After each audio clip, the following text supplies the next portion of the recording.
As Pakistan observes its Independence Day, it remains on edge to say the least. From escalating violence in Balochistan to the raging protests and anger in Pakistan-occupied Kashmir, the Asim Munir-led hybrid establishment is struggling to rein in that chaos. And in yet another blow for him, a veteran politician in Pakistan has lashed out at the army's nefarious role, addressing a gathering in Islamabad. Jamaat Ulema-e-Islam chief Maulana Fazlur Rehman asked the army officials to rinse their mouths as they reek of alcohol. Now, this was more than just a literal reference. It's a lot more than those words. It was basically a dig at the Pakistan army being drunk on power. Incidentally, this criticism comes from a senior cleric for an army chief who has memorized the entire Holy Quran by heart. Listen in to what this leader had to say. अपना मुंह की कुल्ली करके मेरे अकाबे का नाम लेना।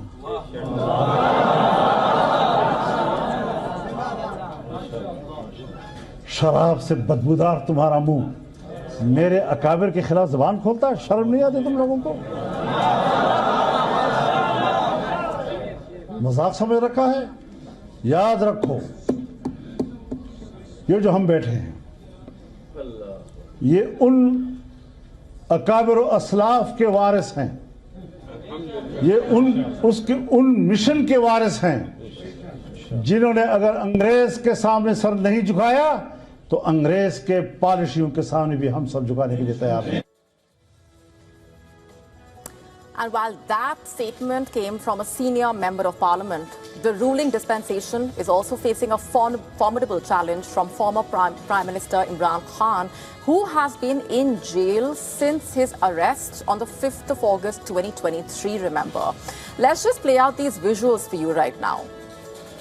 Carrying national as well as party flags, the Pakistan Tehreek-e-Insaf workers took to the streets to demand the release of Imran Khan as well as in protest against the rising corruption.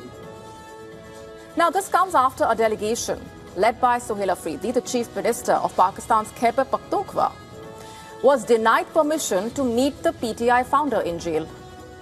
Now, these protests are also a larger manifestation of the legitimacy of the Shehbaz Sharif-led government and the questions that have been raised over it. The PTI, remember, has openly blamed the Munir-led military of rigging the 2024 general election in favor of the PMLN, allegedly. For example, PTI's candidates were barred from contesting on the party's name and symbol, remember. Despite this, PTI-linked independents emerged as the single largest group with 93 seats. However, PTI believes that its real seat tally as per the form was 180, whereas the ruling PMLN won only 17 seats in reality. The PTI is now planning to take its protest to the next level in protest against the ill treatment meted out to Imran Khan as well as his wife, Bushra Bibi. In fact, the Chief Minister has announced that he, along with 2 million people, would be marching towards Islamabad on the 27th of September. So that's what lies ahead. And also the extent to which Pakistan's ruling class has basically been divorced from reality is quite evident when you look at Balochistan. Pakistan has lost control of 85% of this strategic province, as per human rights activist Mir Baloch. Remember, he claims to represent what's being called the Republic of Balochistan. And he has declared the province's secession from Pakistan, in fact, and observed Balochistan's Independence Day on the 11th of August. And even as Munir's forces are basically unable to control and contain the growing attacks by the Baloch Liberation Army, they are also focusing on suppressing the voice of the civilians. On one hand, prominent human rights activists like Mehrang Baloch have been jailed. On the other hand, Pakistan bombed its own backyard of Balochistan 2 days earlier. Now, for all that grand rhetoric when it comes to Kashmir, The people of POK, remember, are also up in rebellion for the longest time against Pakistan. What started off basically as a protest by the civil society group Joint Awami Action Committee, JAAC, has transformed into a massive public movement against the treatment meted out by Islamabad. Instead of negotiations, though, Asim Munir has opted for the use of brute force against peaceful protests, rejecting the so-called rigged assembly elections. And the JAC made a big announcement, akin to a call for civil disobedience. They announced basically that people of POK will not pay any utility bills or taxes. Listen to this. Jammu Kashmir joint Awami action committee ने फैसला किया है कि माह अगस्त से तमाम तारबेलात, बिजली, पानी, गैस वगैरह और इनकम टैक्स का बाइकाट का ऐलान किया जाता है। तमाम ताजर बरादरी से अपील है कि वो रुआ साल इनकम टैक्स की रिटर्न न जमा करवाएं। Subsequently, civilians took to the streets in protest. Have a look now at these visuals. Women, children marched towards POK's Bukhara region. Similar scenes were also seen in the illegally occupied Indian territories, Mandhol area. People of POK are standing up, taking to the streets, fighting for their rights, for their dignity, also for a better future for their generations to come. Now, in a virtual call for independence, POK protesters also asked the Pakistan army to vacate their territory. Listen to this. मैं पूछना चाहता हूँ पाकिस्तान के हुक्मरानों से, पाकिस्तान के बदमाश जर्नैलों से पूछना चाहता हूँ कि 8 तालियां हो गई हैं, 8 तालियां तुमने जम्मू कश्मीर से अपनी अफवाज निकालनी थी। कश्मीर के आवाम वो टाइम फ्रेम मांगते हैं, अफवाज कब निकालोगे? टाइम फ्रेम दो कश्मीर में से।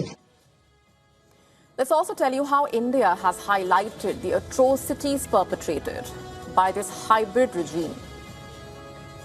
Issues that should concern the international community are the atrocities currently being perpetrated in the illegal Pakistan-occupied Kashmir and the use of Pakistan-occupied Kashmir for cross-border terrorism.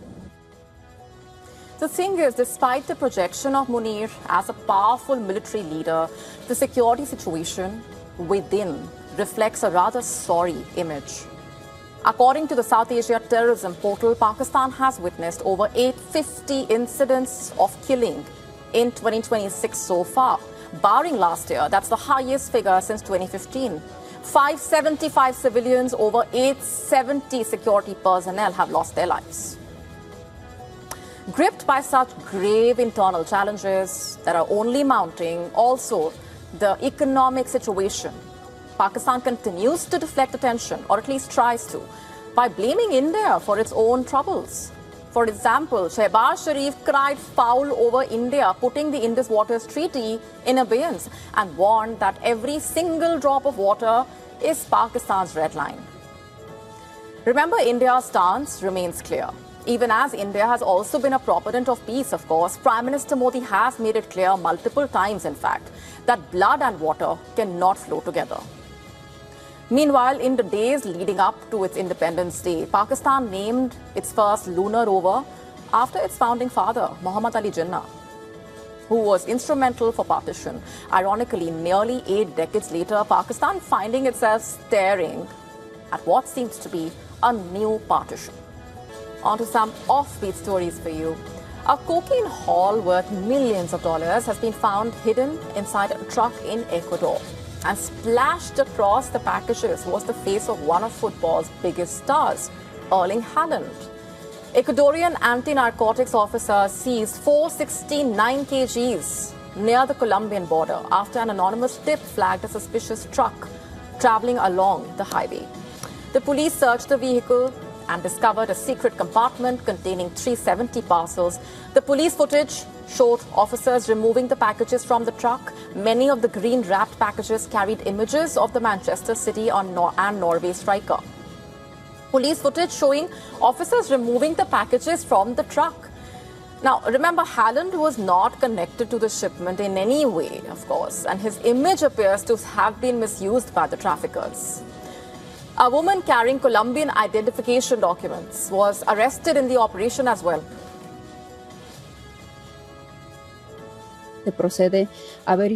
We proceeded to inspect a hidden double-bottomed compartment in the lorry which contained controlled substances, approximately 370 rectangular packages presumed to contain a controlled substance. Following preliminary field tests, the drugs tested positive for cocaine. Celebrity names and images are common on drug shipments among drug trafficking organizations to identify shipments or indicate their intended recipients. Messi's image, for example, has also been found on packages seized by Peruvian authorities in 2017, reportedly. Ecuador is known to be a key transit route for cocaine destined for Central America, the US and Europe. Authorities put the value of the seized drugs at more than $11 million in the United States. With financial stress mounting and global uncertainties on the rise, Gen Z is changing the way it thinks about money as well. Instead of aggressively cutting spending to build a retirement corpus, more young people, it seems, are embracing what's being called soft saving. What is this concept all about? How hard is soft saving?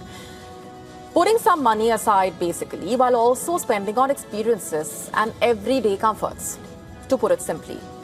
And it's almost the opposite of the movement which encouraged people to save and invest as much as possible to retire decades earlier. The idea behind soft saving is to plan for the future, but to also not sacrifice the present completely. For some young earners, for example, the goal is no longer early retirement at any cost, but financial security while still being able to enjoy life today. The change is closely linked to the economic reality that Gen Z entered adulthood in.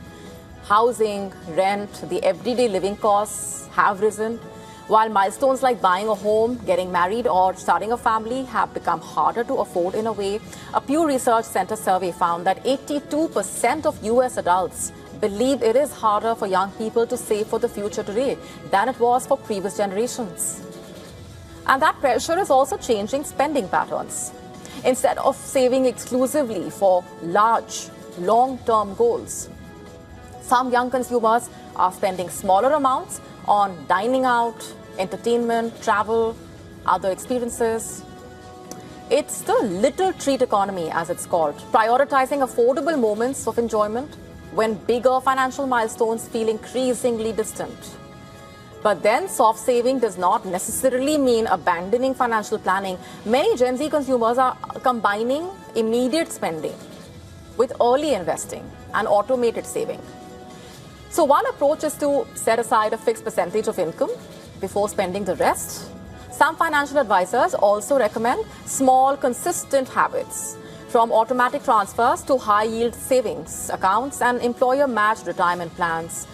The broader shift is basically less about saving versus spending and a lot more about balance. Gen Z is trying to build financial security without actually postponing life entirely for a future that may feel increasingly uncertain as well. Oscar-winning star Nicole Kidman has unveiled a noticeably different look in a heartfelt video celebrating her former primary school. The 59-year-old, who is in a way reinventing herself, recently filmed a message for her primary school alumni. But fans were in a way also reacting to her dramatically changed appearance. The Sydney-born actor looked noticeably different than her usual red carpet glamour. Her new look immediately caught everyone's attention. She has previously admitted to trying injections which remove wrinkles. She admitted to having stopped using them when she started disliking her appearance. And now she says her beauty routine is considerably less dramatic. Earlier this year, she revealed that she prefers to keep a skincare routine that is consistent and uncomplicated. She relies on hydrating products, daily SPF, regular exercise, nutrition, sleep.